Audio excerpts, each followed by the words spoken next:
Bonjour à tout le monde. Donc, moi, c'est Dr Mbagnick Bakhoum, je suis neurologue et je suis le président de l'association sénégalaise de soutien aux patients et familles victimes d'AVC, ASP AVC. Le sens de cette activité, ce n'est que le sens du partage, on va dire, le sens de l'entraide, de la solidarité.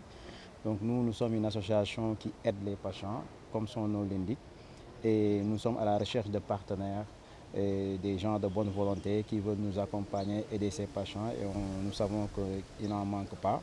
Donc c'est dans cette optique que nous avons rencontré la présidente Mme Mamfati et donc la présidente de Riflet et par l'intermédiaire de notre présidente du partenariat, Mme Assi qui est au niveau de l'hôpital Enfants pour Diamniadio, tout simplement parce qu'on est une association mais on a plusieurs cellules dont Diamniadio, Diourbel et Niaga, et même le président de Diourbel aujourd'hui est venu pour témoigner cette belle journée de solidarité et cette belle journée qui tout simplement magnifie la journée de la femme. Et pour nous, c'est notre 1er avril parce que ça donne l'élan au mois d'avril AVC, à l'exemple de Octobre Rose. Nous consacrons aujourd'hui tout un mois à l'accident vasculaire cérébral qui est tout simplement le premier motif d'hospitalisation dans le service de neurologie de femmes. Les difficultés sont vraiment multiples. D'abord, le coût de la prise en charge qui est quand même très important parce qu'il faut un scanner pour faire un AVC, le diagnostic minimal, c'est un scanner. On ne peut pas diagnostiquer un AVC sans scanner. Un scanner coûte au bas mot 40 000. Après ça, d'abord la consultation, le scanner, il y a d'autres traitements et dont certains même peuvent aller jusqu'à 1 million. Donc après vous êtes hospitalisé, chaque jour d'hospitalisation ça coûte de l'argent.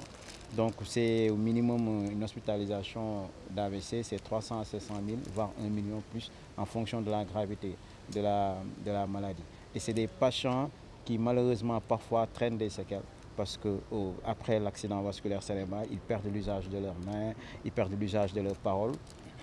Donc c'est extrêmement difficile.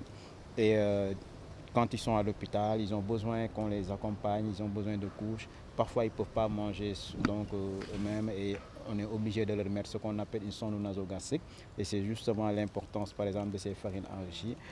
On peut leur donner l'alimentation par l'intermédiaire de ces sondes-là. Et donc, comme tout le temps aussi, il faut gérer leurs toilettes. Donc ça aussi, ça donne encore plus l'impact de tout ce don. Et nous remercions bien sûr Rifled et nous espérons que ce partenariat sera le début d'un grand partenariat. Il faut savoir que l'association est née en 2019. Moi, je suis président depuis 3 ans. Et justement pour élargir en fait cet élan d'aide, de solidarité, mais aussi de sensibilisation et de prévention, parce que l'association œuvre aussi dans cela. Et nous avons des cellules. Donc voilà, il y a eu d'autres demandes, mais nous avons par exemple la cellule de Diourbel. Et depuis 2002, on fait des activités à Diourbel et quasiment 3 à 4 activités l'année. Donc des activités de formation, par exemple des médecins, on l'a fait là-bas. Des activités de sensibilisation, on a fait une conférence qu'on avait même tenue en Wolof pour que la population puisse vraiment savoir ce qu'il en est.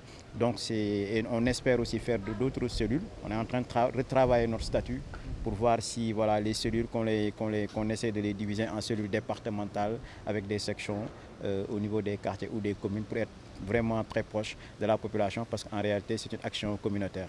C'est une maladie très récurrente aujourd'hui.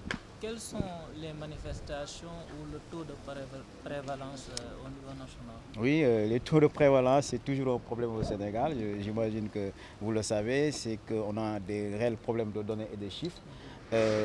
Donc le ministère est en train d'y travailler, mais nous ce qu'on sait c'est que c'est très fréquent. C'est la première cause d'hospitalisation ici au service de neurologie et dans les services de neurologie de manière générale. C'est la première cause d'handicap chez l'adulte, c'est la deuxième cause de démence chez l'adulte. Donc c'est vraiment une maladie qui est très fréquente et je pense que la clameur populaire le justifie totalement.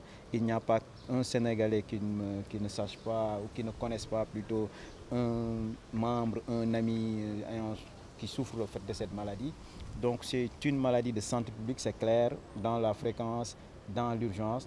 Et c'est pour ça que cette association est née et nous le faisons pour que surtout aussi la tutelle puisse répondre à cela et prendre en charge cette maladie d'une manière ou d'une autre, peut-être en essayant de diminuer le coût de la maladie ou bien même dans la réinsertion aussi. On a vu que récemment, par exemple, au niveau de l'Assemblée, il y a eu des personnes handicapées et peut-être tout ça aussi, nous espérons que ça va aider les patients.